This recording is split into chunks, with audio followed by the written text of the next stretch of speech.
नमस्कार, मैं हूं जितेंद्र दीक्षित। भारत में नक्सलवाद अब अपनी अंतिम सांसें गिन रहा है और नक्सलवाद से प्रभावित एक राज्य रहा है महाराष्ट्र।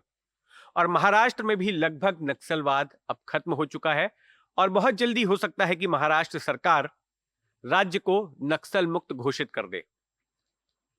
लेकिन क्या आप जानते हैं कि नक्सलवाद के खिलाफ इस लड़ाई में एक कमांडो फोर्स ने बेहद अहम भूमिका निभाई। खास करके गढ़चिरौली जिला जो है वो बहुत ज्यादा नक्सलवाद से प्रभावित था। वहां बहुत खून खराबा हुआ बीते 4 दशकों में।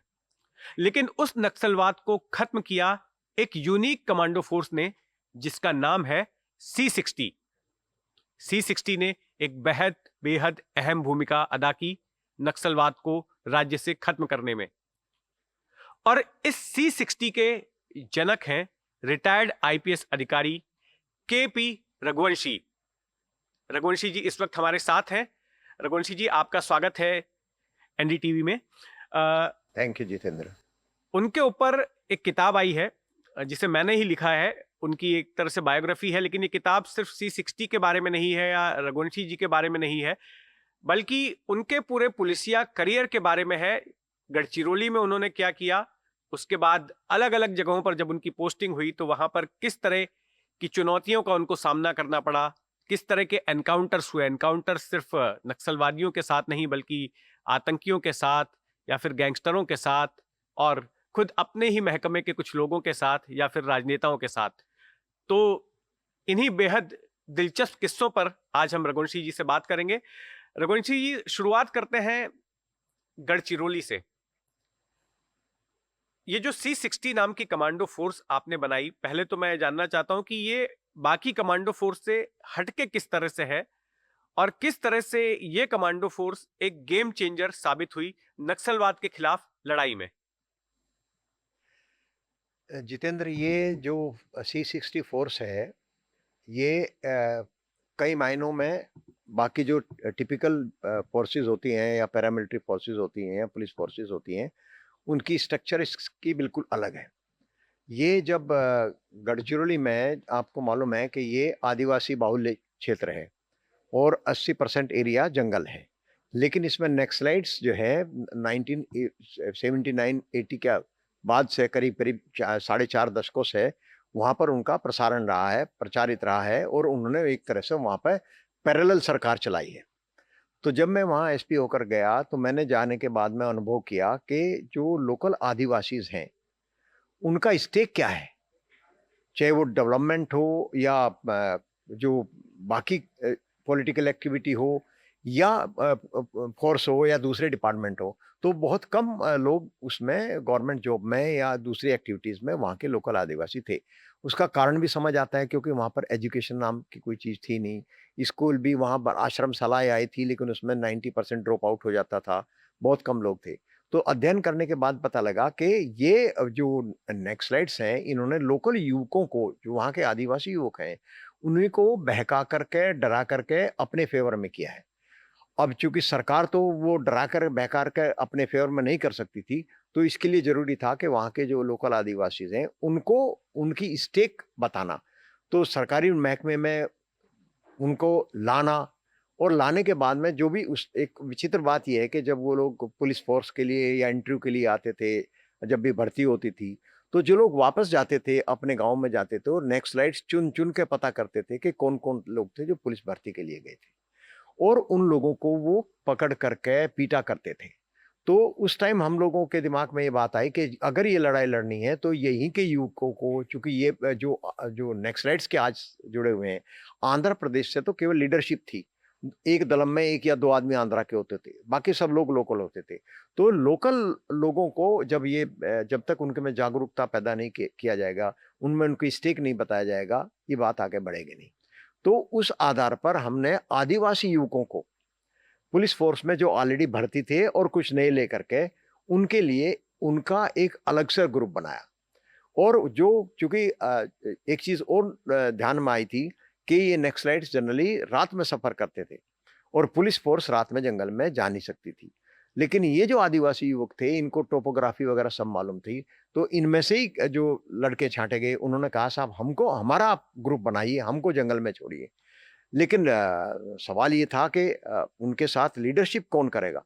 तो ये जो फ़ोर्स है, इसका सबसे बड़ा यूनिक बात ये है कि इसमें जो टिपिकल स्ट्रक्चर होती है ना, एक प्लाटून होती है, प्लाटून में एक प्लाटून कमांडर होता है, फिर एक सेकंड इन कमांड होती है और वो सीनियरिटी के हिसाब से होती है।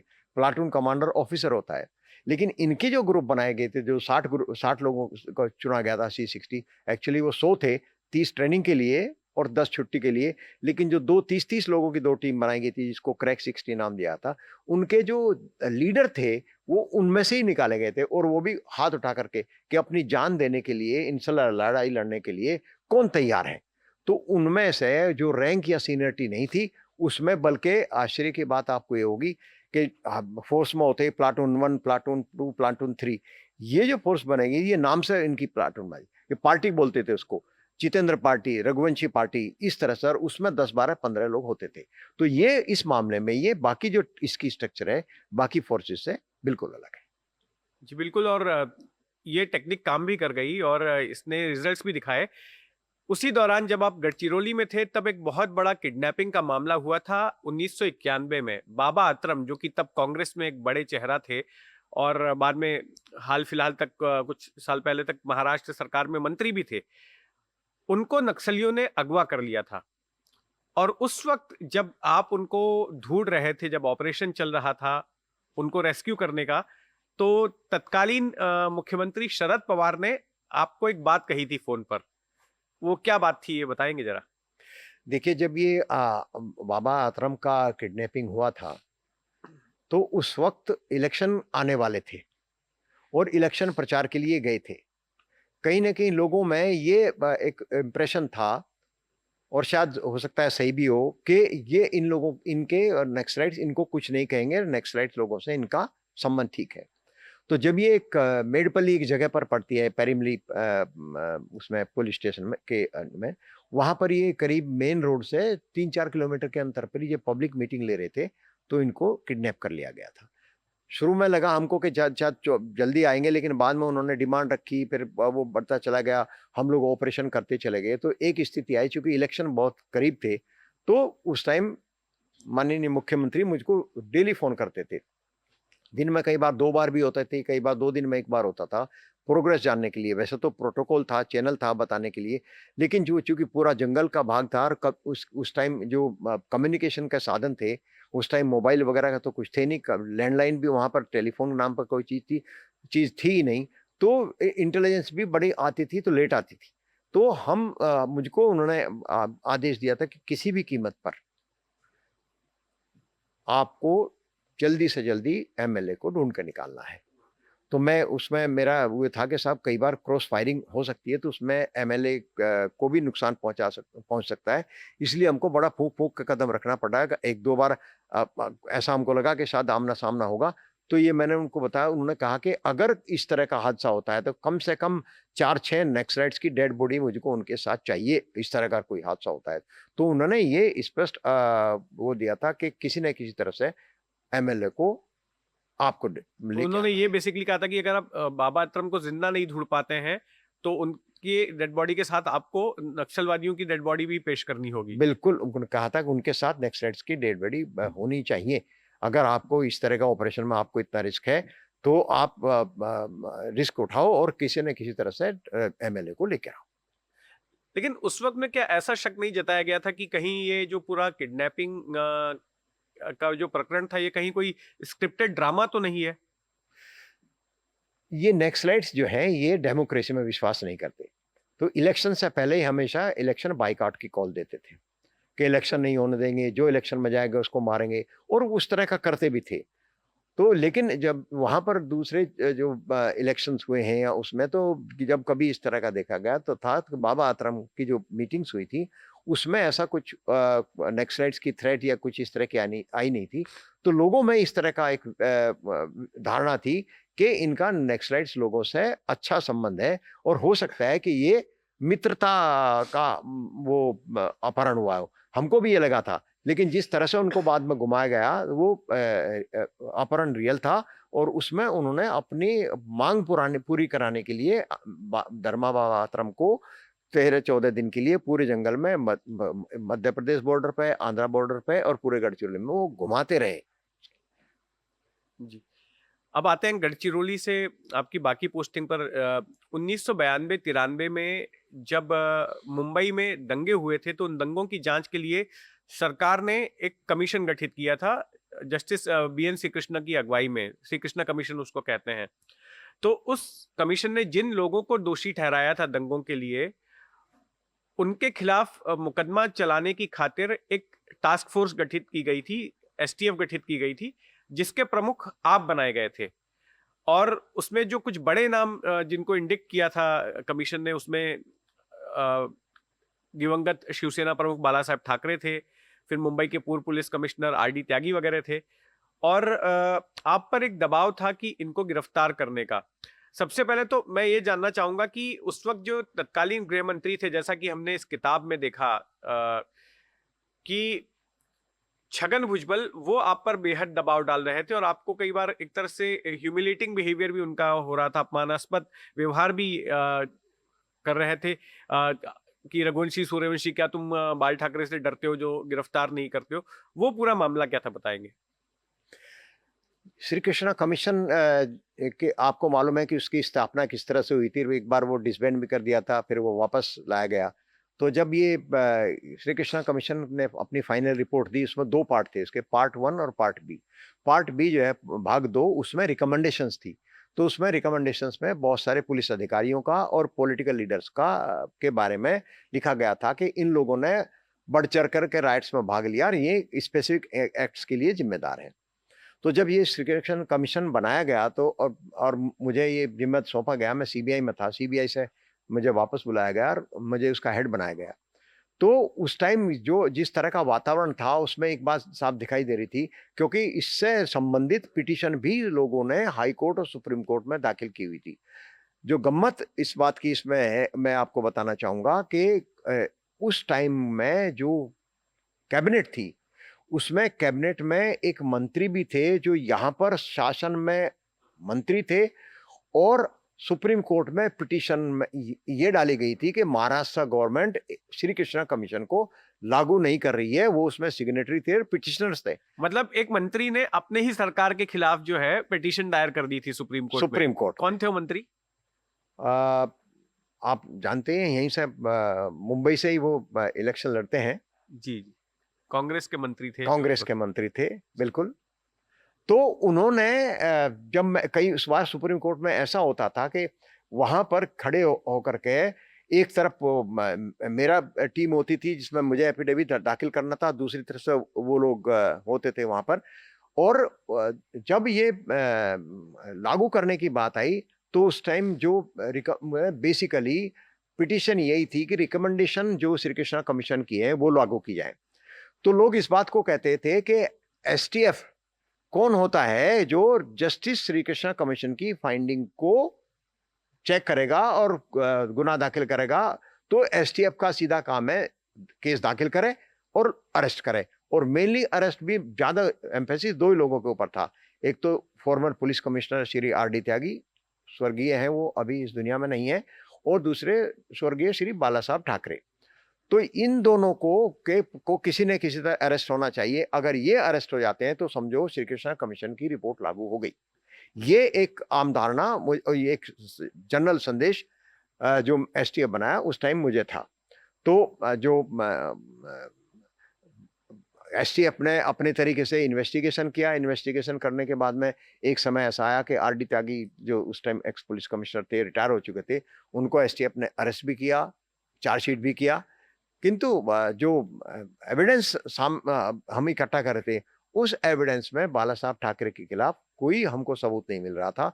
और उस टाइम के उस उप मुख्यमंत्री थे, उनका हर तीसरे दिन, चौथे दिन या 8वें दिन ये आता था कि भाई वो अभी तक बाला साहब ठाकरे क्यों अरेस्ट नहीं हो रहे हैं। तो मैंने कहा साहब, हम जो जब तक हमारे पास एविडेंस नहीं इकट्ठा होगा, हम ऐसा काम नहीं करना चाहते जैसा पहले हुआ था कि उनको कोर्ट में ले जाया गया था, कोर्ट ने पुलिस का केस फेंक दिया था, तुरंत उनको रिलीज कर दिया था। जब तक मेरे पास एविडेंस नहीं होगा मैं अरेस्ट नहीं करूंगा। तो उनका हमेशा दबाव ये रहता था, कई बार उन्होंने ऐसे शब्द भी इस्तेमाल किए, काय सूर्यवंशी रघुवंशी तुम्हें घाबर था, तुम्हें डरते हो। मैंने कहा साहब मैं डरता नहीं हूँ, लेकिन जब तक मेरे पास मुझे तो सरकार ने एक बड़े मशहूर एडवोकेट पीआर वकील, जो कि इतना इनका नाम था मुंबई और इंडिया की जुडिशरी में, उनको मेरा एडवाइजर बनाया हुआ है। उनका मैं ओपिनियन लेता हूँ, उनको डिस्कस करता हूँ, उनको कंसल्ट करता हूँ, सारा एविडेंस उनसे डिस्कस करता हूँ और उसके बाद ही मैं केस दाखिल करूंगा और उसके बाद ही मैं एक्शन लूंगा। फॉर्चुनेटली और अनफॉर्चुनेटली आप उसको कहिए, लेकिन मैं वो उस केस को सारा तपासनी करने के बाद में ऐसा एविडेंस सामने नहीं आया कि जिसमें डायरेक्टली बाला साहब ठाकरे को उन राइट से संबंध स्थापित कर सके।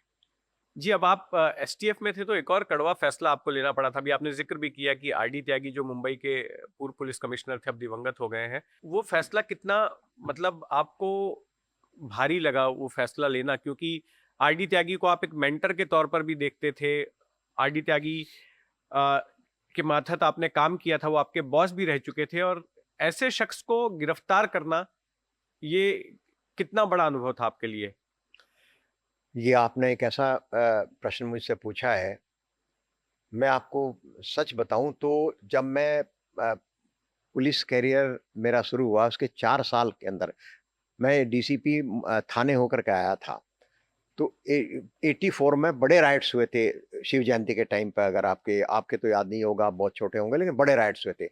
उसमें ये मुंबई, भिवंडी और कल्याण, थाने, मुलुंड, ये घाटकोपर तक वो राइट्स का वो हुआ था। तो उसके बाद में रामाचंद्रन साहब उस टाइम सीपी थे, उनका प्रमोशन के बाद में श्री आरडी त्यागी का वहाँ पर पोस्टिंग हुआ था। उस टाइम वो डीआईजी लेवल की पोस्ट थी। तो मैंने उनके साथ बहुत करीबी काम किया। मैं डीसीपी क्राइम, डीसीपी एसबी रहा उनके साथ में, फिर मैं डीसीपी जोन 1 रहा और मैंने उनको बहुत करीब से देखा है। बहुत ही जिगर वाले पुलिस अधिकारी थे। मैं उनका बड़ा सम्मान करता था। मेरे करियर के आखिर तक मेरे उनसे रिलेशन रहे। मैं डीआईजी सीबीआई था, वो डायरेक्टर एनएसजी बने, तब तक मैं उनके घर में उनके साथ मैं कई बार लंच डिनर भी किया है। और एक ऐसा समय मेरे साथ आया कि मैं अब उन बॉस को जिनसे मैंने काफ़ी कुछ सीखा था। मैं ये नहीं कहता कि हर एक ऑफ़िसर में एंगुलरिटीज़ होती हैं, उनमें भी थी, सब लोग जानते हैं हर एक आदमी का। लेकिन जितना दिलेर और जिगरबाज पुलिस अफ़सर आरडी त्यागी थे, तो उनसे मैंने बहुत सीखा था।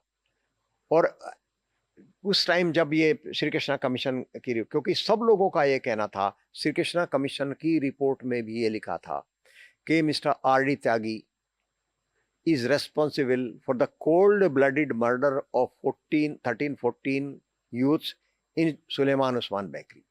जब इतना स्पष्ट लिखाता है तो रघुवंशी या एसटीएफ कौन होता है उसको क्वेश्चन करने वाला, ये सवाल सब करते थे। लेकिन हमारे सामने एविडेंस का सवाल था। हमने पूरे उसका सिस्टमेटिक तरीके से एविडेंस इकट्ठा किया। जब ऐसी स्थिति में पहुंचे, हमारे एडवोकेट ने बोला कि यस, ये अब केस में त्यागी साहब का इन्वॉल्वमेंट साफ होता है।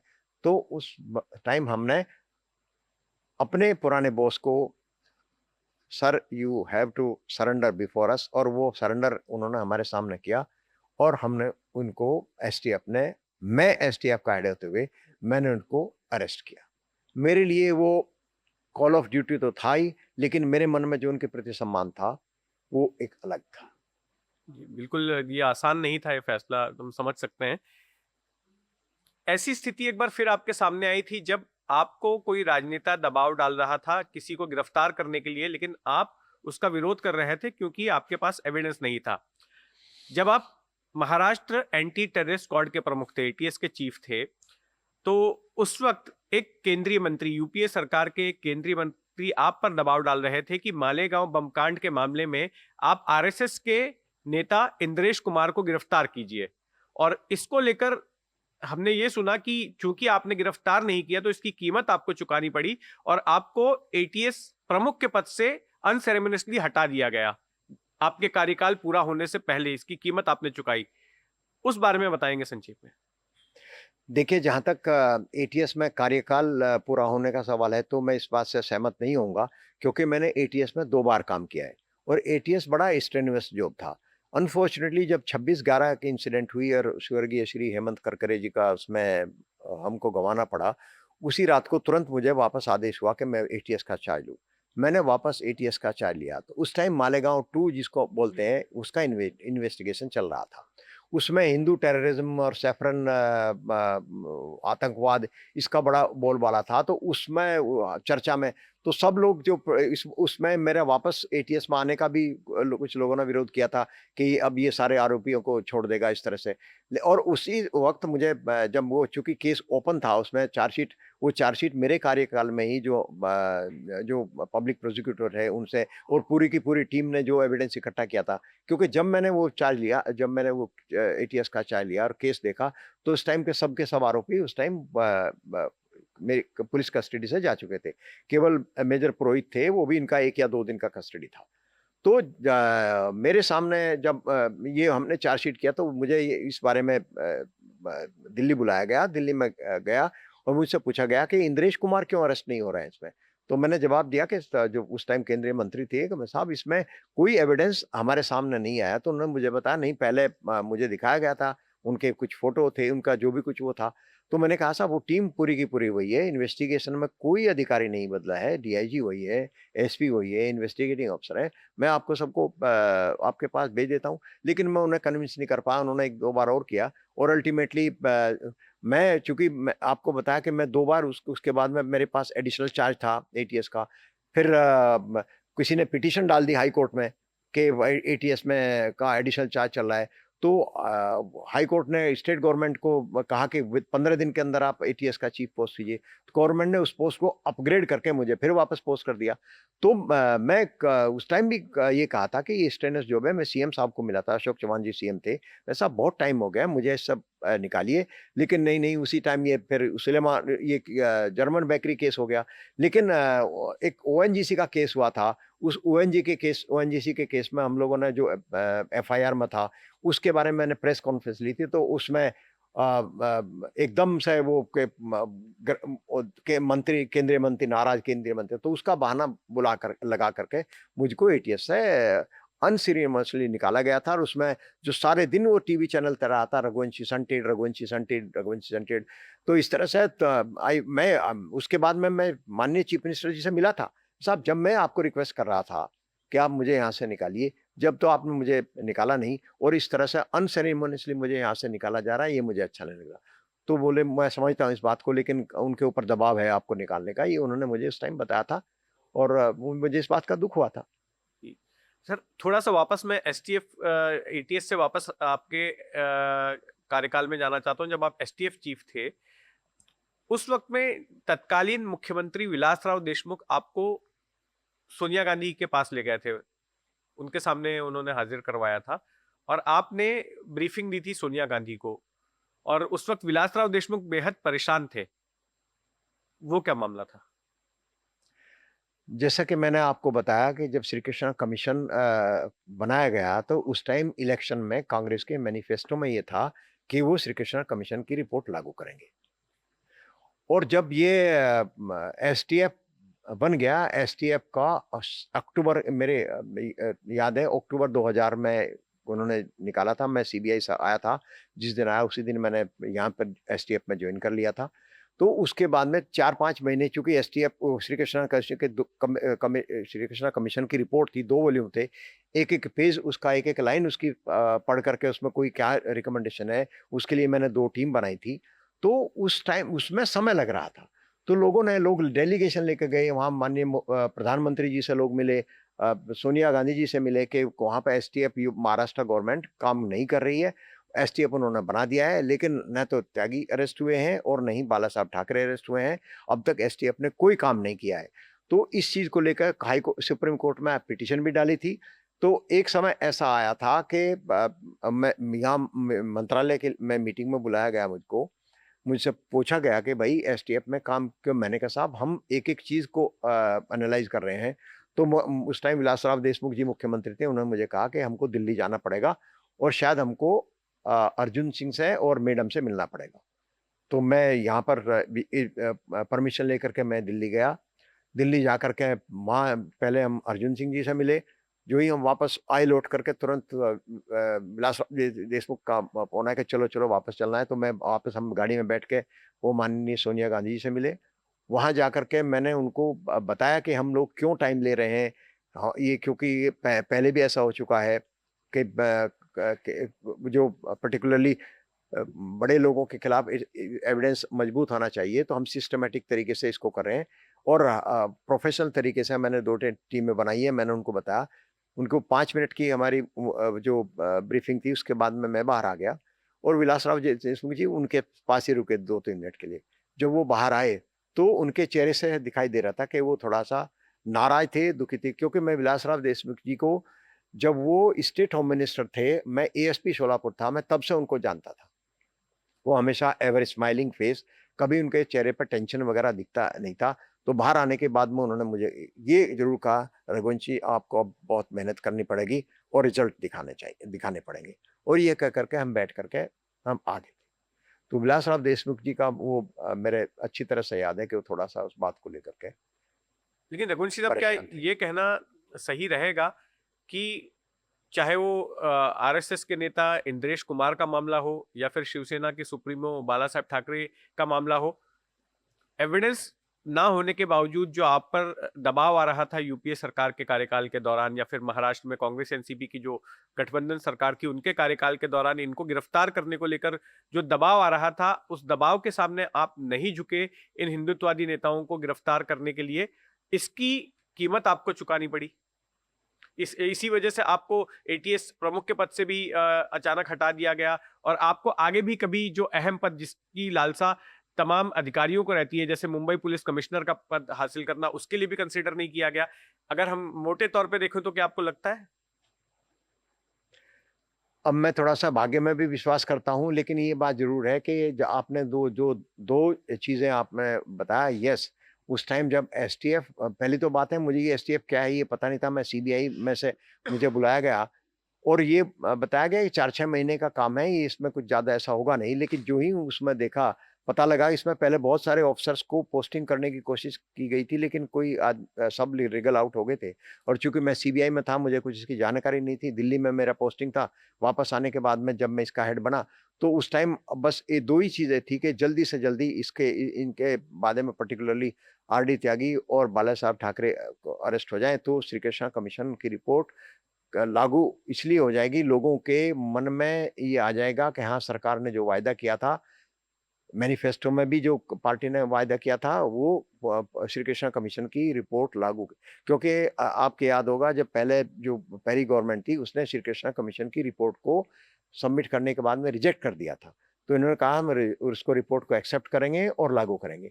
तो और उसके बाद में जब ये हालांकि उस टाइम मैं इतना कह सकता हूँ कि मेरे ऊपर दबाव था, लेकिन मैं उस दबाव को केवल किसी स्वार्थ के कारण या किसी डर के कारण मैंने केस दाखिल करके अरेस्ट करने का काम मैंने नहीं किया। उसके कारण से लोगों की, पर्टिकुलरली पॉलिटिकल लीडर्स की जो एक्सपेक्टेशन थी, वो मेरी तरफ से पूरी नहीं हुई। उसका मुझे बाद में जो खामियाजा। पोस्टिंग या इसमें उसका खामियाजा भुगतना भुगतना पड़ा। ये इसके बारे में मैं कुछ कहूँ तो उचित नहीं होगा। ये तो सबके सामने है। जी। आपने एटीएस की स्थापना की। महाराष्ट्र एटीएस आज जो इतने सारे केसेस डिटेक्ट कर रहा है, जो इतने बड़े-बड़े काम कर रहा है, उसकी स्थापना आपने की थी। जब आप एटीएस चीफ थे तो उस वक्त अंडरवर्ल्ड डॉन अबू सलेम को पुर्तगाल से भारत डिपोर्ट करके लाया गया था, और एक केस में बिल्डर प्रदीप जैन की हत्या वाले मामले में आपकी एटीएस ने भी उसकी कस्टडी ली थी। उस वक्त में आपने ये नोटिस किया था, जैसा कि इस किताब में लिखा है, ट्रबल शूटर नाम की इस किताब में, कि आपके एटीएस के अधिकारी जो उसको इंट्रोगेट कर रहे थे, वो खुद भी उससे भयभीत थे, खुद भी अबू सलीम से डरे हुए थे, और फिर आपने उनको झाड़ा भी था अपने तरीके से, एक संदेश भी दिया था कि किस तरह से खाकी वर्दी पहनकर भी वो लोग एक गैंगस्टर से डर रहे थे। वो क्या हुआ था? देखिए, अबू सलीम को जब जब ये मुंबई पुलिस लाया गया, तो अनामी राय साहब उस टाइम सीपी थे। चूंकि एक टाडा बाद में एबोलिश हो गया था, लेकिन टाडा के केस तभी चल रहे थे। प्रदीप जैन का मर्डर केस, इसमें इसका डायरेक्ट इन्वॉल्वमेंट नाम सामने आया होता था और वो केस पेंडिंग था। तो उसका चूंकि एटीएस एंटी टेररिस्ट कार्ड बना ही टेररिस्ट को डील करने के लिए था, तो सीपी अनामिरा साहब ने आदेश दिया कि ये केस आप एटीएस इसको हैंडल करेगा। तो वो केस हमने लिया, इन्वेस्टिगेशन किया। तो जब उसको इन्वेस्टिगेशन हम कर रहे थे, तो आप उस टाइम अबू सलीम, अगर आपको याद होगा, एक ज़माने में ऐसा खौफ था पर्टिकुलरली बॉलीवुड और इस इंडस्ट्री में, कि अगर वो दुबई में बैठा है और यहाँ से किसी को आदेश दे रहा है, तो यहाँ से जो एक्टर या एक्ट्रेस या डायरेक्टर को आदेश होता था, उसको वहाँ जा करके दुबई में परफॉर्म भी करना पड़ता था और जाना भी पड़ता था। ऐसा उसका टेरर था। और चूंकि उसके जो फोटोग्राफ पुराने देखे थे जैसा वो था, तो जब ये हमारी कस्टडी में आया, आने के बाद में उसमें कुछ, चूंकि प्रदीप जैन मर्डर केस पुराना केस था, उसके साथ साथ हम और जानकारी भी चाहते थे उसका नेटवर्क का है, तो उसका एक थोरो इंटरोगेशन किया जाए। तो मैं जब कुछ इंटरेस्टिंग कुछ बताता है क्या, ताकि वो नेटवर्क के बारे में, तो मैं जब इंटरोगेशन रूम में गया, वहां जाकर उसको देखा, तो हमारा ऑफिसर जो इस तरह से उससे बात कर रहा था, उससे साफ दिखाई दे रहा था कि ये तो उससे बात क्या कर रहा है, उसको जो सवाल लिख कर दिए गए वो उनको पूछ रहा है और दूसरी तरफ देख रहा है। तो मैंने उसको मतलब उससे नजर भी नहीं मिला उससे रहा था। नजर मिला करके नहीं, दूसरी साइड में देख करके बात करा। अब मैंने उसको पूछा कि तुम डरते हो क्या इससे? हटाओ उसको, फिर हटा करके उसको नहीं साहब हम डरते नहीं, मैं तो ऐसी बस ऐसी। तो आई कुड मेक आउट के थोड़ा-सा उसका अबू सलीम का जो ऑरा था, वो इतना बड़ा था कि इवन तो फिर उसको सख्ती से पेश आए, सख्ती से बात की, तब उसने जो बाकी जो कहानियाँ थी वो बताई। फिर आपने खुद उसका इंट्रोगेशन किया। उस मैं इंट्रोगेशन में उसने कुछ दिलचस्प बातें आपको बताई। एक तो उसने वो खान वाली बात कही कि कोई एक बॉलीवुड का या सुपरस्टार खान है, जो उसके एक फ़ोन कॉल पे दुनिया के किसी भी कोने से उसके सामने हाज़िर हो सकता है 24 घंटे के भीतर। वो क्या बात थी? चूँकि जैसे मैंने आपको बताया, हम प्रदीप जैन मर्डर केस का ही इन्वेस्टिगेशन हमको था, और जो लिस्ट दी गई थी पुर्तगाल गवर्नमेंट को उसी के लेकिन हमको जानना था कि इसका नेटवर्क क्या है, और लोग भी तो हैं पर ये तो अबू सलीम तो यहाँ था नहीं जब फायरिंग हुई थी या जब उसने किया था, तो उसका नेटवर्क और कौन बाकी लोग हैं, तो उसकी जानकारी के लिए हम उससे पूरा का पूरा जानकारी इकट्ठा करना चाहते थे, जो कि हमारे बाकी दूसरे केसेस में काम आ सके। तो उस टाइम उसने बताया कि बॉलीवुड तो जो हमारे इशारों पर नाचता था, और जिस एक्ट्रेस, कुछ तो हमारी इतनी अच्छी दोस्ती है, तो उनमें से अगर मैं यहाँ कहूँ किसी को, तो वो 24 घंटे के अंदर की दुनिया के किसी कोने में आके मुझसे मतलब मिलेगा। खान, हाँ, आवाज़। हाँ, वो एक खान, तो इतने सारे खान हैं, उनमें से एक खान तो उसका इतना गहरा दोस्त था कि उसको मैं कहूँगा तो कहीं से भी होगा तो वो आकर मुझसे मिलेगा। इतना उसने क्लेम किया था। अब हमको उसको वेरीफ़ाई तो करना नहीं था, बट उसका कॉन्फिडेंस देखकर हमको लगता था कि इसकी बातों में जो ये कह रहा है कि इस बात में, क्योंकि एक बार वो उसने ओपन हो गया, तो फिर उसने सभी कुछ कहानियाँ जो भी थी, अब कहानियाँ कहो उनको या सच्चाई कहो, ये कि हमारे पास तो लिमिटेशन ये थी कि जो केस हमने दाखिल किया था, उसी केस को हम आगे बढ़ा सकते थे। लेकिन इससे हमको ज़रूर उसके नेटवर्क को जानने का मौका मिला था। रघुवंशी साहब, 1993 में जो मुंबई बम कांड हुआ था, तो उसी दौरान हथियारों की जो खेप आई थी डी कंपनी के लिए, उनमें से कुछ एके 47 राइफल्स इसी अबू सलेम ने पहुंचाई थी फिल्म स्टार संजय दत्त के घर पे। तो उससे जुड़ा हुआ एक किस्सा भी इसने सुनाया था कि किस तरह से संजय दत्त जैसे बाजार में गन्ना खरीदने के लिए जाते हैं, तो एक-एक गन्ने को जैसे उठाकर देखते हैं, वैसे वो राइफलों को देख रहा था। वो क्या कहानी थी? हाँ, उसने बताया था उस टाइम के, जब चूँकि वो उसको उसको AK-47 चाहिए थे, उसने बोला था उसको AK-47 चाहिए। तो बहुत सारा जिस भी गाड़ी में रखे हुए थे, वो लेकर के उसको गए, तो वो इस तरह से वो एक को उठाता था, फिर दूसरे को रखता था, दूसरे को उठाता था, तीसरे को उठाता था, जिस तरह से वो गन्ने के एक वो जो पूली होती है या गन्ने का एक वो जो स्टैक होता है, उसमें से अच्छा गन्ना छाँटते हैं, तो इस तरह से वो AK-47 को छाँट रहा था। अब उसको नहीं मालूम था कि सभी वेपन एक ही, अगर AK-47 है तो सब एक जैसी ही होंगी। तो ये पता लगता है कि कितनी क्या इन्वॉल्वमेंट था और किस तरह की जानकारी थी। आपको पता होगा उसमें फिर शायद AK-47 पोजेशन में शायद संजय दत्त को सज़ा भी हाँ, हुई थी। 6 वो साल की उसे सज़ा टाडा कोर्ट ने सुनाई थी, उसके बाद वो सज़ा सुप्रीम कोर्ट ने घटाकर 5 साल कर दी थी, हाँ, और वो संजय दत्त ने अपनी सज़ा पूरी भी की थी उस मामले में। सर, उसी इंट्रोगेशन में ये भी पता चला था कि राकेश रोशन जो फ़िल्मकार हैं, उनके ऊपर फायरिंग भी अबू सलेम ने करवाई थी। तो आपने राकेश रोशन से भी मिलना चाहा था, लेकिन राकेश रोशन इतने खौफजदा थे अबू सलीम के नाम से कि वो आपसे मिल नहीं रहे थे, लेकिन आखिर में वो आपसे मिले। वो कैसी मुलाकात थी और क्या कहा था उन्होंने? जब हम इसको इंटरोगेट कर रहे थे तो इसने खुद बताया था कि राकेश रोशन के ऊपर जो फायरिंग है वो उसी ने ऑर्गेनाइज कराई थी।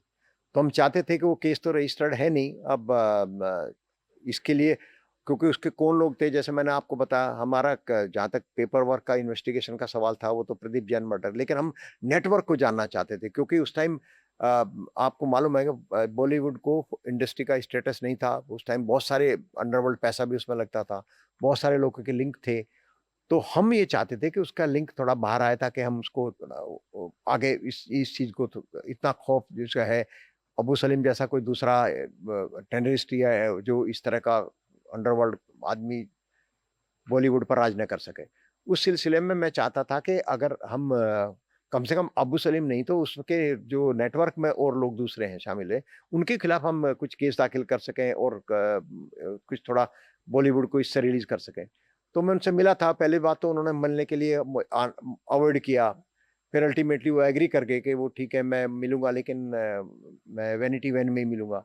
मैं उनसे गया मतलब वो सबके सामने दिखना नहीं नहीं चाहते थे नहीं कि किसी पुलिस अधिकारी से मिलने, कहीं हाँ, उन्होंने अंडरवर्ल्ड को भनक ना लग जाए। हाँ, उनको बड़े मैं गया, फिर वो वहाँ फ़िल्म सिटी में उनका कोई शूटिंग चल रहा था, उन्होंने घर पर भी नहीं बुलाया। मेरा इंटरेस्ट उनको मिलने में केवल इतना ही था कि अगर वो तैयार हो जाते हैं, तो हम जो जो बाकी लोग हैं, उनको भी हम नैब कर सकें। लेकिन मैं जब उनके पास पहुँचा, उनसे बैठा 10 उनकी वैनिटी मैन में 10 मिनट बैठा, तो उन्होंने मना कर दिया कि साहब मैं किसी झमेले में पड़ूँगा नहीं। मैं कोई चीज़ ऐसी कुछ नहीं कहूँगा जिसके कारण से मुझे बाहर आना पड़े, और चूँकि आप मेरे से मिलना चाहते थे, आपका मुझे मैसेज भी मिला था, आपका मैं सम्मान करता हूँ, इसलिए मैं आपसे मिल लिया हूँ, लेकिन मैं कुछ नहीं कहूँगा, मुझे कुछ कहना नहीं है। तो मैं रियलाइज़ किया, उसने 1-2 नाम और भी बताए थे जिनको था, उनसे भी संपर्क करने की कोशिश की, तो मैंने सोचा जब ये इतने साल हो गए हैं, लोग तैयार नहीं हैं, तो उसका कोई फ़ायदा नहीं होगा। लेकिन हाँ, इतना है कि अब्बू सलीम का कस्टडी में होने के बाद भी इतना डर कि जो लोगों के ऊपर फायरिंग हुई है, वो ओपनली आकर के या सामने आकर के कंप्लेंट दाखिल नहीं करना चाहते या सहयोग नहीं करना चाहते, ये ध्यान करके मुझे बड़ा आश्चर्य हुआ। सॉरी। रघुवंशी साहब, जब आप एटीएस चीफ थे, उसी दौरान आपने एक ऐसे आईपीएस अधिकारी को पकड़ा था जो कि ड्रग्स का रैकेट चलाता था, और आपने एक बार इंट्रोगेशन करते वक्त गुस्से में उसको थप्पड़ भी मार दिया था। क्या बात कही थी उसने जिससे आपको गुस्सा आ गया था और आपने उसको थप्पड़ मारा था? एक मेरी टीम ने, एटीएस की टीम, एक ड्रग रैकेट को फॉलो कर रहे थे, मॉनिटर कर रहे थे। तो मॉनिटर करते-करते कुछ ऐसा कुछ सामने आया कि कोई तो भी कोई पावरफुल आदमी है, जिस तरह से वो बात करता है, जिस तरह कमांड करता है, तो ये आके वो मुंबई के किसी होटल में आकर के रुका है और वो ड्रग्स का डील कर रहा है। तो हमारी टीम ने जाकर के उसको होटल से उठा लिया। जब उसको लेकर के आए, उन्होंने बताया कि साहब ये तो कोई आईपीएस अफ़सर हैं। वो बता रहे थे तो मैं भी हैरान हो गया। मैं पहुँचा, मेरे ख्याल से उस दिन शायद छुट्टी का दिन था, संडे वगैरह बहुत तो वहाँ जाके उसको बुलाया गया, बुलाने के बाद में उसने पूछा भाई नाम बताया क्या? हाँ, उसने बताया साहब साजी मोहन नाम है इसका। ये मैंने साजी मोहन फेक तो नहीं कि ऐसे ही कोई अपना वो बताने के लिए। तो हमने वेरीफ़ाई किया, हाँ, साजी मोहन नाम का जम्मू एंड कश्मीर कैडर का एक आईपीएस अधिकारी है जो कि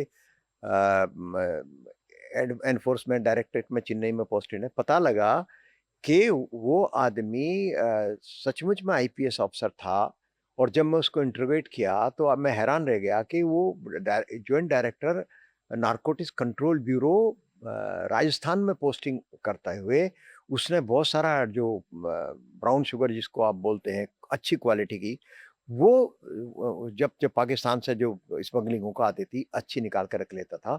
और मैं उसको जब इंटरोगेट किया तो उसने कहा इसके साहब आप मुझे अरेस्ट कर रहे हैं, आपको आईपीएस कितना आईपीएस सर्विस की कितनी बदनामी होगी। तो मुझे गुस्सा आया। मैंने कहा जब तुम ये कर रहे थे, जब तुम्हें आईपीएस सर्विस का नहीं आया, और अब तुम अरेस्ट हो गए तो और तुम्हें आईपीएस की अब सूझ रही है। तो उस टाइम थोड़ा-सा ऐसा कुछ हुआ था और बाद में उसको नारकोटिक्स कंट्रोल ब्यूरो ने भी अलग केस दाखिल किया। वो मेरे ख्याल से अभी भी जेल में है, 2 केसेस उसके पास हैं। सर, एक प्रश्न ऐसा है कि अ, जब आप एटीएस चीफ थे तो उस वक्त में आपने एक ऐसा मामला डिटेक्ट किया था जिसमें कि नरेंद्र मोदी जो प्रधानमंत्री हैं और तब वो मुख्यमंत्री हुआ करते थे गुजरात के, उनकी और वीएचपी के नेता प्रवीण तोगड़िया की हत्या की साजिश रची गई थी, लेकिन आपने समय रहते उस साजिश का पर्दाफाश कर दिया और इनको बचा लिया गया। वो कहानी क्या थी? ये तो हमको इंट्रोगेशन में मालूम हुआ। ये हम लोगों को जो एक वो इंफॉर्मेशन कह लो या टिप कह लो या हमारे जो एनालिसिस सर्वेलेंस में इतना हमको मालूम हुआ कि कुछ वेपन्स की सप्लाई होने वाली है और वो आएगी साउथ की तरफ से और वो गुजरात जाएगी।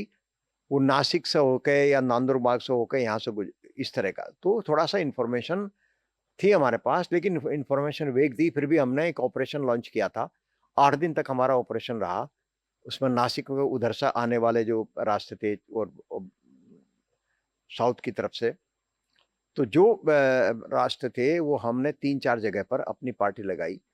तो जब हम करीब 1 हफ्ता होने को आ गया, 5 या 6 दिन हो गए, तो अचानक से फिर हमारी पार्टी को सक्सेस मिली और सक्सेस में हमने 2 गाड़ियाँ थी, 2 में से 1 हम तुरंत हमारी पार्टी ने तुरंत नैब कर ली वो और दूसरी के वो जो आरोपी थे वो भाग गए। बाद में हालाँकि उसके वेपन्स हमने औरंगाबाद से सीज़ किए थे। तो जो लोग हमने उसमें पकड़े गए थे, उसमें एक मेन आरोपी वो भाग गया था, बाद में वो पाकिस्तान पहुँच गया था, वो बाद में हालाँकि अरेस्ट हुआ है 26-11 केस में। तो इंट्रोगेशन में ये मालूम पड़ा था कि वो जो सारा का सारा जो ज़ख़ीरा लेके जा रहे थे, उसमें AK-47 थे, डिटोन वो क्या नाम आरडीएक्स था, हैंड ग्रेनेड्स थे, मैगज़ीन थी और करीब 10-12 हज़ार के आसपास राउंड्स थे। वो इंटरोगेशन में जो पता लगा कि वो ये हाई कोर्ट के उसमें औरंगाबाद में जो ट्रायल कोर्ट है, उसके ट्रायल जजमेंट में भी आया हुआ है कि उस टाइम इन्होंने सारा टारगेट कुछ गुजरात में जो टॉप पॉलिटिकल बॉसेस थे उस time, including the chief minister that time और प्रवीण तोगड़िया और आरएस जो विश्व हिंदू परिषद के कुछ लोगों को इनको टारगेट करने का इरादा था और मोटे तौर पर वहाँ पर राइट्स करने का और टेररिस्ट एक्ट करने के लिए लेके जा रहे थे। अनफॉर्चुनेटली उसमें जो दूसरी गाड़ी थी, उसमें अबू जिंदल जो बाद में 26/11 में जिसका वो पकड़ा भी गया था, वो गाड़ी से निकल के भाग गया और गाड़ी हमने फिर वो मालेगाँव से जाके जब्त की थी और वहाँ वो दुकान में से कंप्यूटर की दुकान में से वो सीपीयू में निकाल कर वो पकड़ के करीब-करीब 16 12 या 16 AK-47 और आरडीएक्स और ये सब हमने जब्त किया था। बिल्कुल, एक आखिरी सवाल आपसे। आपकी इस किताब का नाम है ट्रबल शूटर और ट्रबल शूटर आप सरकार के लिए रहे, चाहे गढ़चिरौली में नक्सलवाद का ट्रबल हो या फिर राज्य के बाकी हिस्सों में आतंकवाद का ट्रबल हो और भी बहुत सारे कई मामले, चाहे सांप्रदायिक दंगों का ट्रबल हो और उसमें सरकार ने आपकी सेवाओं का इस्तेमाल किया। लेकिन करीब 35 साल का अपना पुलिसिया करियर पूरा करने के बाद क्या आपको लगता है किसी चीज का आपको मलाल है? आप अपने इस पूरे करियर को कैसे देखते हैं? एक तो ये है कि आपने ट्रबल शूटर इसका नाम सॉरी नाम ज़रूर दिया है, लेकिन मैं अपने आप को ट्रबल शूटर नहीं मानता। ये सही है कि मैं जहाँ पर रहा मुझे इस तरह के मौके मिले और मैं समझता हूँ कि मैं अब जो उस टाइम जो मेरा to the best of my capacity and knowledge मैंने अपना काम किया और शायद दूसरा आदमी कोई रहता तो शायद वो भी यही करता, बट कई बार बहुत सारे फैक्टर्स हो जाते हैं। मुझे अपने 35 साल के करियर में कोई किसी किस्म का कोई मलाल नहीं है। मैं संतुष्ट हूँ, पूर्ण रूप से संतुष्ट हूँ और अगर वापस मौका मिला तो मैं फिर इस तरह की सर्विस जॉइन करना चाहूँगा और इस तरह का ही जॉब करना चाहूँगा। धन्यवाद रघुवंशी जी, हमारे लिए समय निकालने की खातिर और इस बातचीत के लिए। तो रघुवंशी साहब ने जो किस्से हमें सुनाए हैं वो इनके ऊपर लिखी गई जो किताब है trouble shooter the untold encounters of IPS officer KP Raghuvanshi इसका हिस्सा है। इस जैसे और भी कई सारे किस्से कहानियां हैं, चाहे उनके गढ़चिरौली के टेन्योर के हों या बतौर एटीएस चीफ के टेन्योर के हों, या फिर महाराष्ट्र में अलग अलग जगहों पर जब इनकी पोस्टिंग हुई थी, तो ऐसे कई दिलचस्प किस्से कहानियां हैं जो आप किताब में पढ़ सकते हैं। तो रघुवंशी जी, किताब के लिए बहुत बहुत शुभकामनाएं। धन्यवाद। थैंक यू जितेंद्र, इस बुक को लिखने के लिए और मुझे इसमें प्रोजेक्ट करने के लिए। Thank you.